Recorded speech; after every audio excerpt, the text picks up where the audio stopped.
skills like signs and symptoms, blood pressure, heart rate, OSU, this, that, the other, how the patient presenting. Communication. Depending on the unconscious patient or coma patient, whatnot.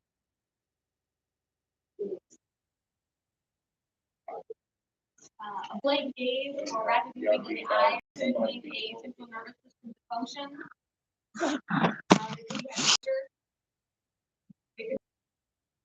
Anybody? I will.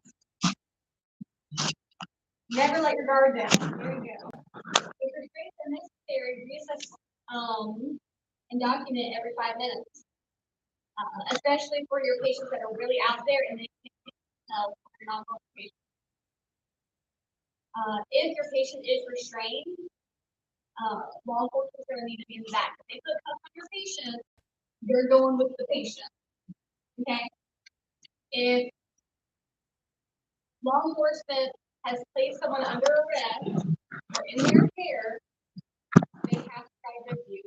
I don't care how short-staffed they are. I don't care how busy it is. I don't care if they say, "Oh, I'll call you to the hospital and have my car there." No, they have to physically be in the back of the truck. Let me tell you this goes back to last January, get picked up by a truck. We get dispatched to a wreck, and on 3, 305.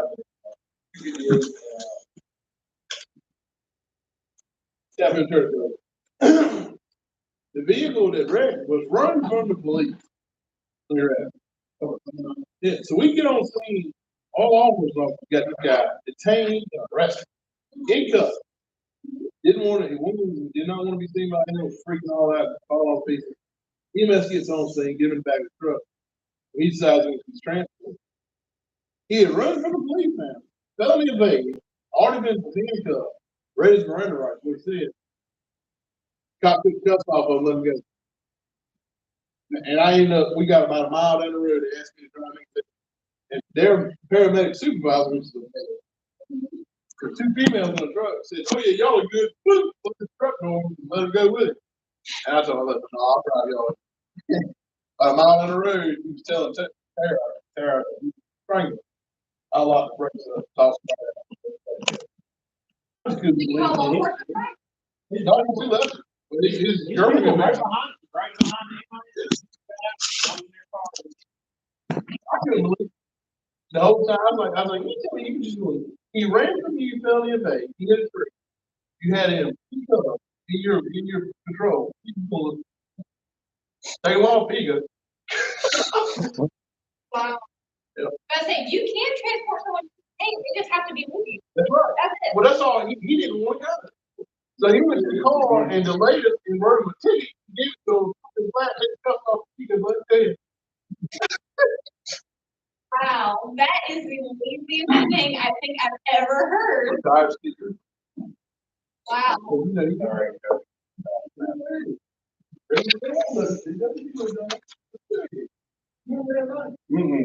You missed that. Yeah, everybody gonna pull their legal thing, gonna pull up and say he pulled up the back road.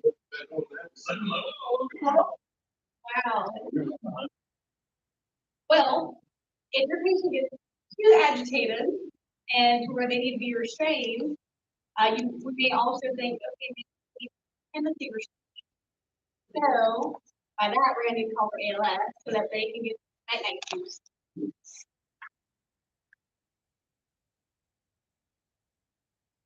Okay, communication documentation. Document everything thoroughly. I bet you that call that y'all had, you had to document it to the letter. This is like, this is what happened. Oh, so who was in the back? I was driving in the fire. Okay, so it was Northampton County. That's right. You said Kara was in the back? There in Amber. I said they probably could document that to the team because they're like, this is what happened to the law enforcement, this is what happened to the patient, this happened, this ambulance, our reputation. Or go to it, right over, text right over. You right there to text right. I love it. I used to do this, and I had gone over to and I saw her and I was like, what are you doing here? And Oh, she's I like, I do. work here. And I was like, no, and outside of work, her business, now Kara's a sweetheart to begin with, but she Yeah. seems so timid and sweet, and I'm gonna go work on the farm with my husband and with my 3 children, like white picket fence kind of deal. So I told Karen, she was like, you ain't doing this. She ain't having it. Okay. Yeah, oh, she's great. I was in the critical care. That's probably the first shift is probably the best shift of my opinion. Okay. There's a lot of good people working. Okay, is that Will shift? No. There ain't nothing against Will. I won't say no. I ain't gonna say that. Sometimes you don't get the choice of who you're partnered with. Well, and we don't get a full view of everything. It just, I feel like every time wheelchair shows. Look, I ain't saying nothing, but what happens in here stays in here, okay? Well, Wheelship was the one that they called it to LD not too long ago. Stroke patient, we pull up, get there. He's in the back of the truck. Well, I mentioned their names, and he asked her, he's like, taking a wheelchair? Look at him with deer in the headlights. Look. He looked at her. I'll leave y'all alone. He come out and said, blood sugar was like 32. They gave him some deep in it, snap right out of it. See, this is why we have to assess our patients.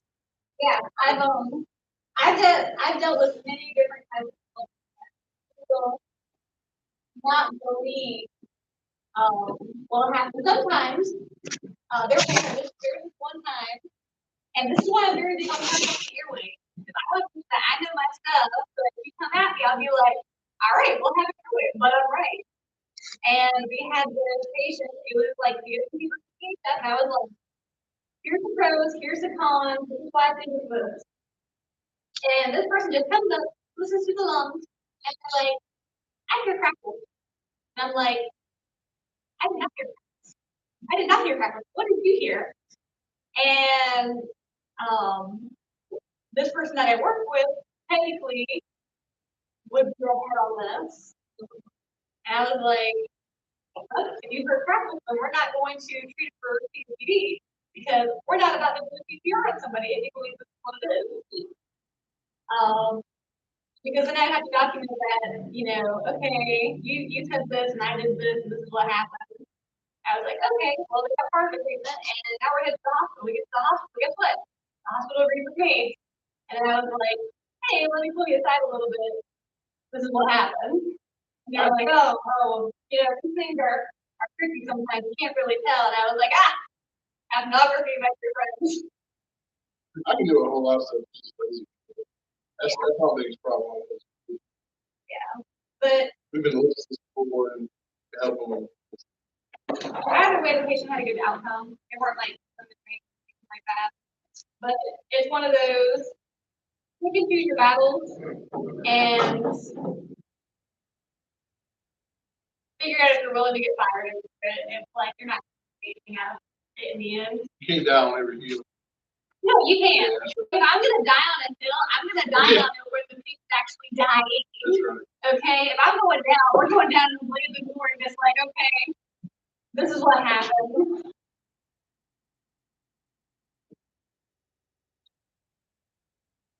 All right.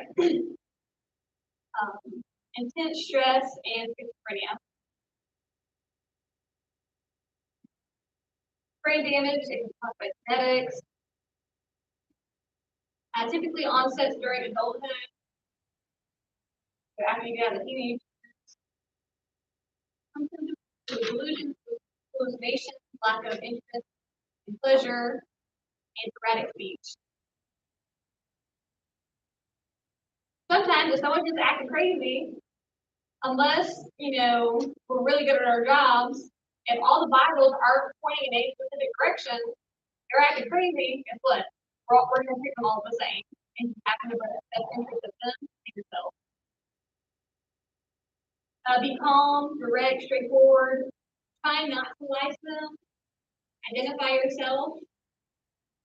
Look, I'll say this, okay? But if some crazy person asks who I am, you know what I say? I say Ann. I say Sue. My name's Billy. Like anything. We do not wear name tags. We do have badges. I guess what they never do badges. It's printed like that. Now, of course, like law enforcement and stuff like that, they need my information for stuff. I'm like, here you go. Yeah, here's my badge number, here's all this. But if it's a crazy patient that's trying to be like, hey, where do you live? How old are you? Do you have a husband? Trying to get a date back in the truck. Yeah, that's why I'm like, oh yeah, I'm married to my wife. I have 4 kids, a cat, and I live in Idaho. And they're like, oh, okay. My name's Bob.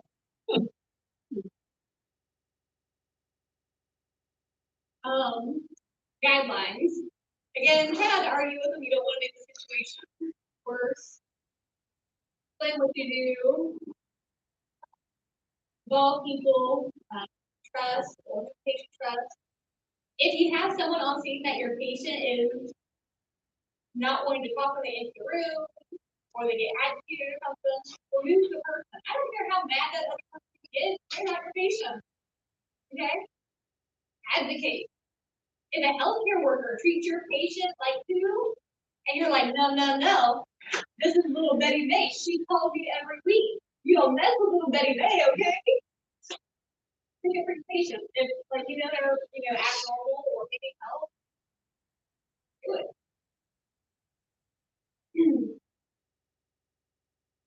All right. Try to gain the patient's trust. Do unto others and you would want them to.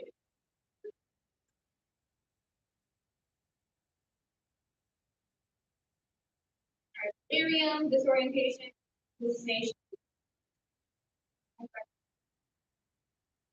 Other symptoms. There you go. Y'all can read.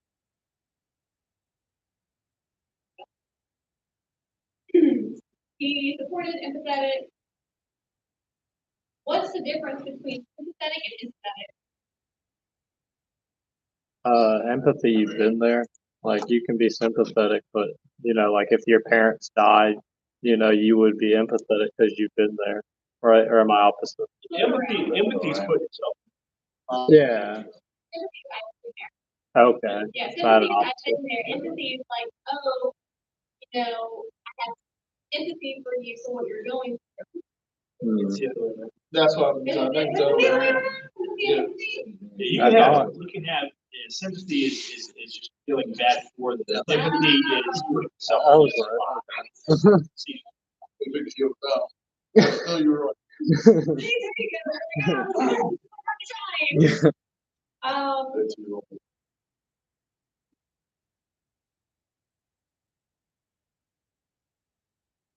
That's why you send the sympathy card. She's looking it up. Just gotta make sure. Empathy, empathy to understand and share with another. Yeah. I don't trust my chat. Yeah. He's not phone. Okay,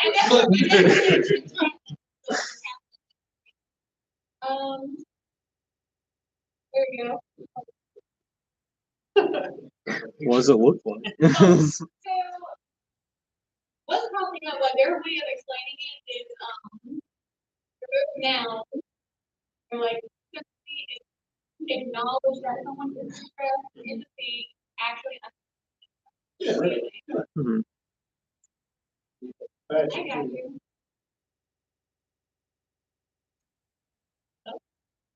I'm taking documentation.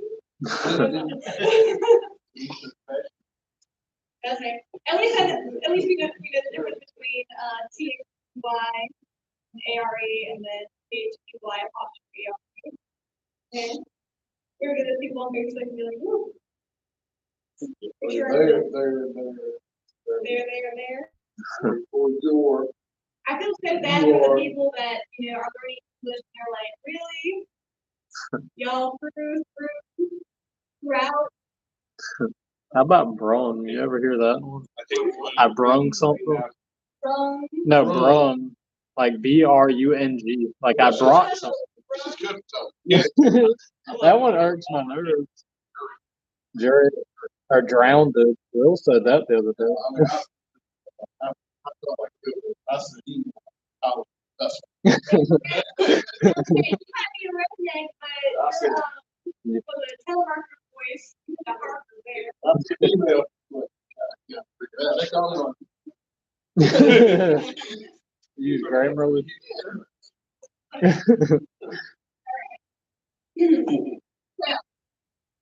We'll switch it around. Actually, we might have to edit this a little bit. So, you don't necessarily have to know what someone's going through to sympathize with them. Okay? There you go. I will fix this later. This is compassion. Yes, compassion. That's sympathetic feelings. There you go. There you go. If your mom died and you're like, oh, mine happened, I can imagine that would be very horrible. Sympathetic.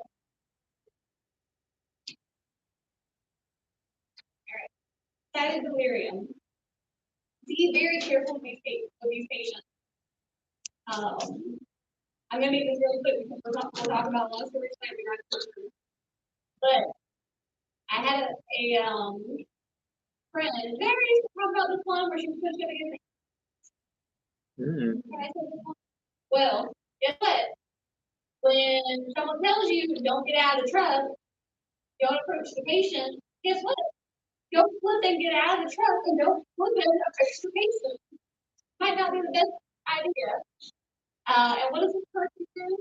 Get out of the truck, goes up to the patient, you know the patient looks like? About as big as him over here, maybe even like taller even, and he's just like doing this. I'm like, don't approach the patient, okay? He's sweaty, he's running back and forth. He like looks like he wants to fight somebody. And I'm like, well, we're coming. Stay in the truck. I think this patient, I look at my partner and I'm like, okay, girl, let's go. I think we had 3 females on the same. We are not doing this today. And what happened? She closes them. And right now we're still in the process of like unbuckling and getting her up. And then he pushes her up against one of the ambulances. Okay, so then me and my partner have to come out and pull him off of her. And as we're doing so, law enforcement finally gets on scene and tackles the patient to the ground. And what's worse, while law enforcement was pulling up, the patient's brother had to come help us out and making sure that we could pull the dude off the the person. There that is. The person. Well, anyways, I had to. Well, here's got turned that too fast. But anyway, that's how you like. Don't get out of the truck. Don't get out of the truck. And maybe have a conversation of this is why we weren't going to do that. No, I have it right now. I'm like, you are this big.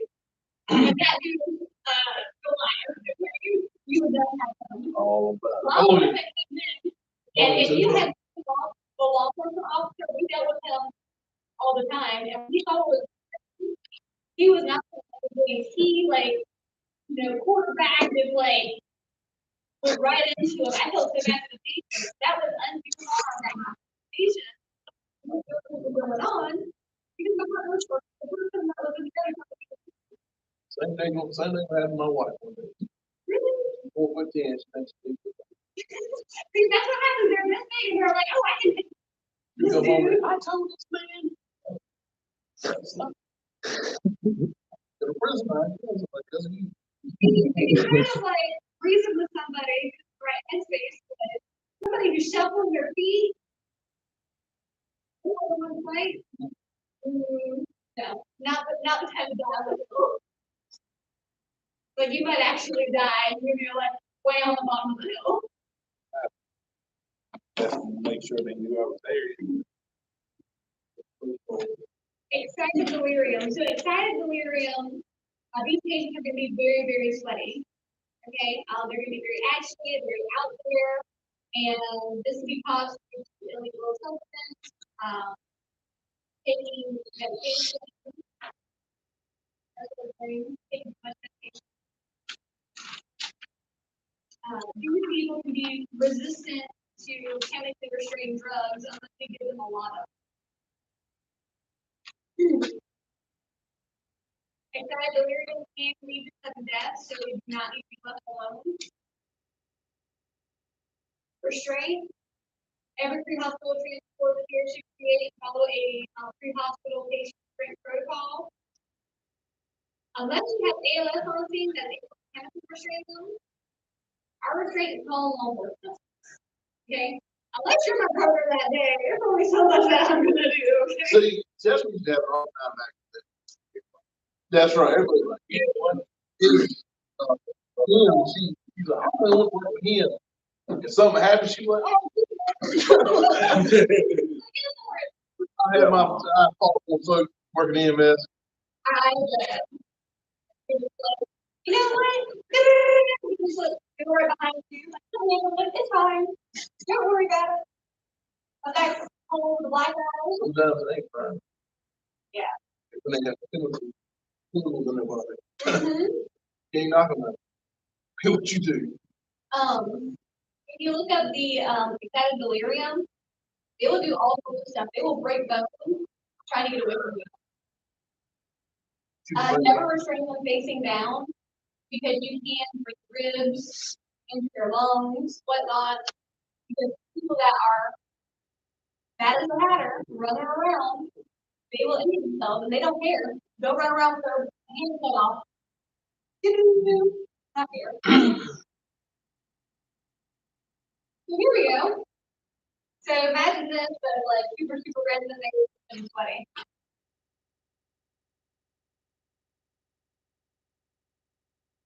What happens, you're gonna have someone at the head of the stretcher, holding them down this way, someone on this arm, someone on that arm, someone at the end of the stretcher, like getting the feet, they love trying to put their feet out, like wiggle out like the worms, which are kicking you.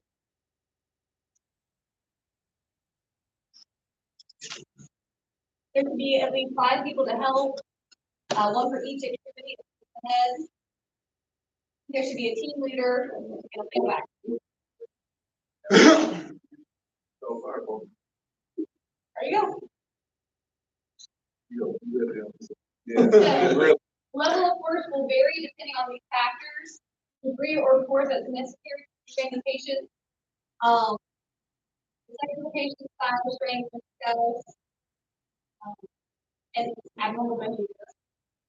So, pretty much, you're probably not going to need that many people for me. You're going to need a lot of people for him. Okay? But they do try to tell you guys more stories. I don't know. Oh, God. See what happens? You know, maybe like the hospital get the wrong medication or whatnot. You have a little bit of excited delirium. All right. Help the patient through the process. Treat the patient with dignity. And where appropriate PPE. Long term, it might already, put a little guide over their head that they can breathe through, just so that they don't spit on you. Because we don't want to be exposed to something that they may have. We're not doing it to demean them, but we're doing it to protect themselves. Avoid direct eye contact, respect personal space. Never leave a unrestrained person unattended or without law enforcement. Prepare for vomiting. Have your section ready.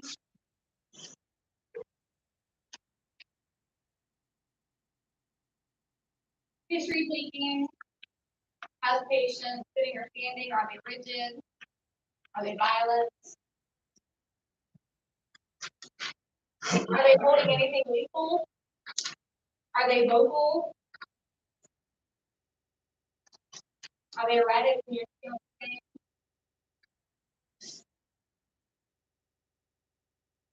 Pacing's not a good sign. But some of the worst signs are somebody who's silent. They won't talk to you, and all of a sudden they blow up. Yeah, watch out for them.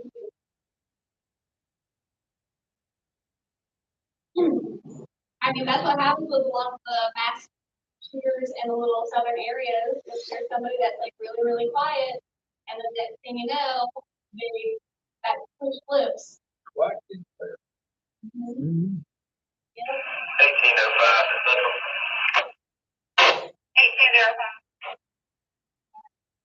Something's kind of made them that way. Okay, so if you grow up in that household, it has the best opportunity in life, depression, social abuse, the mental illness that they weren't able to get because they couldn't.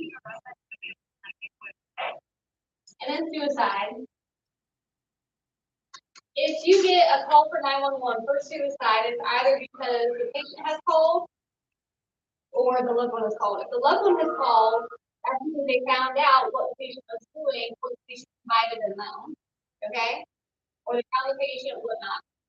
If the patient calls, it's typically because they've done something or got to do something and they realize that they need help, okay? If you ever hear people say, oh, they're just doing it for attention or whatnot, no, they're doing it for help. They then decided, you know what, I'm gonna get my life today. They took a bunch of pills, and then they instantly regret it. They're like, you know what am I doing? It is not our place to judge. It is our place to be there for them and to treat them appropriately. If you had a child and they ended up doing that, you that person like you would want them to treat your child or a family member. If you wouldn't want somebody from in there being like, oh, you're just doing this for attention.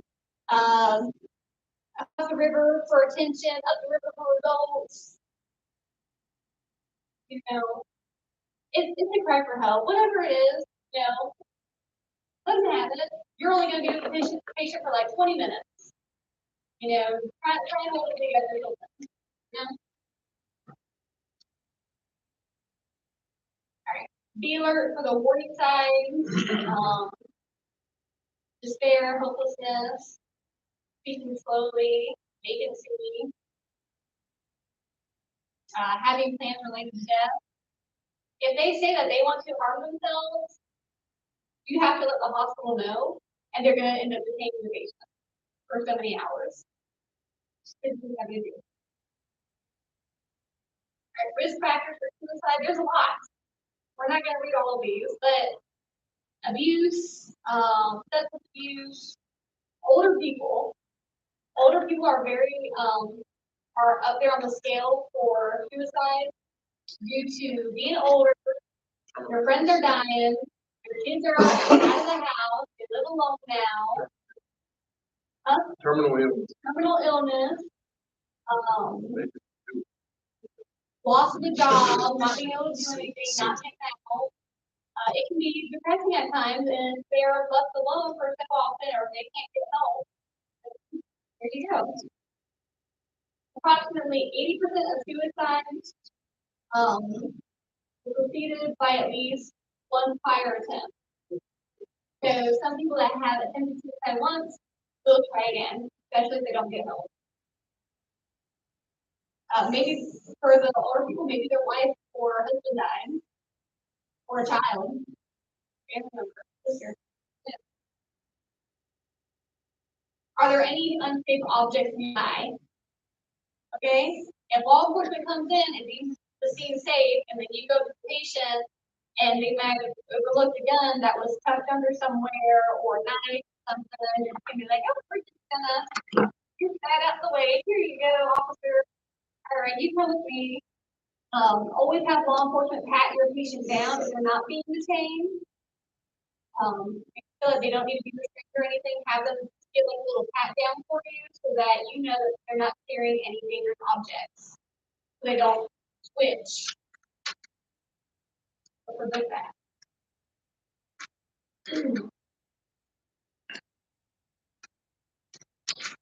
You can try and talk to your patient. If they want to confide in you, let them. If they don't want to confide in you, don't push them. PTSD, if you're from a traumatic event, if you try and push that a little bit, then they're going to have to relive that event. That's not personal. Other examples could be sexual, physical assault, child abuse, and reject. Okay, or one stressful life changes.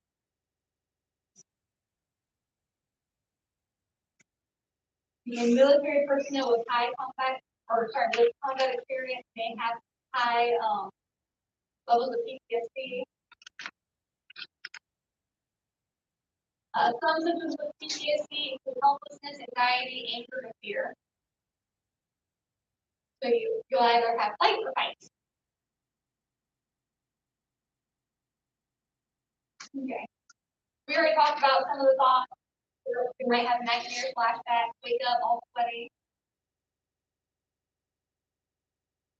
Combat veterans are prone to heart disease, higher incidence of type 2 diabetes, loss of brain gray matter, and higher incidence of traumatic brain injury.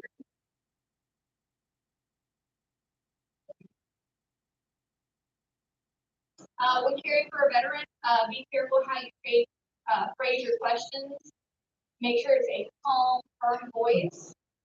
So be in charge. Don't let them rule over your situation. Okay, you don't want them to take the reins. But so much. Like, don't take away the reins, because give them full reins. Protect their space. Limit the people involved unless the threatens. And you can ask some questions. You don't have to try. Make sure that patients cannot access a weapon of any kind.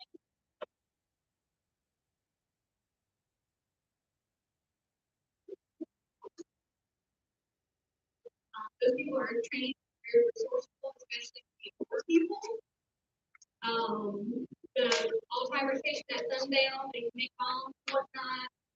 Yeah, they know how to get you. Okay, don't leave the little grandpa alone. The problem are reduced patient care. If they don't specifically care, worry about it. You really don't. Medical legal considerations. Decide whether the patient needs immediate care. Critical.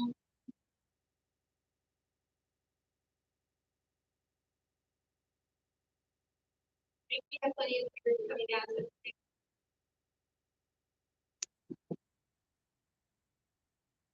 And if you have to do something that you're kind of sketchy about, you need to decide what you're doing. That is not good to be.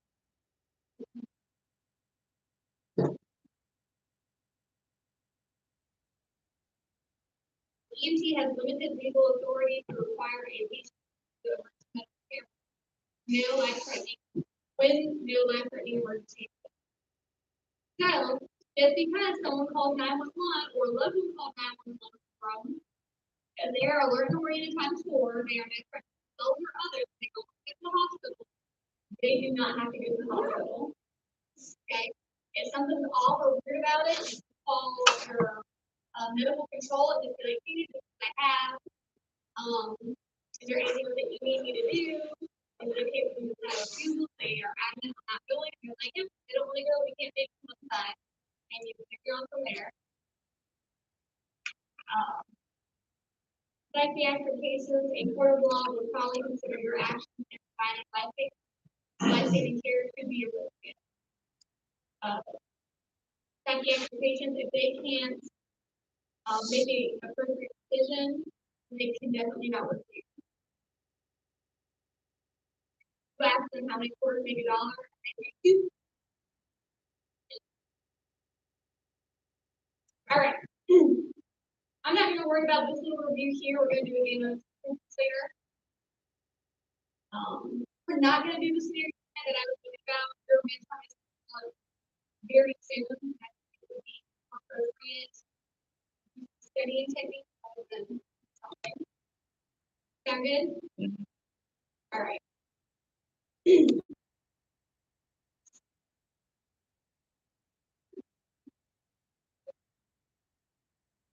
How y'all right now? You take a break. An hour. Take a 10-minute break, and I'll get this set up. Oh, this is where I want you. Hello. Guess what? We get to talk about minutes. Yeah. We're going to chat. Go to chapter 24.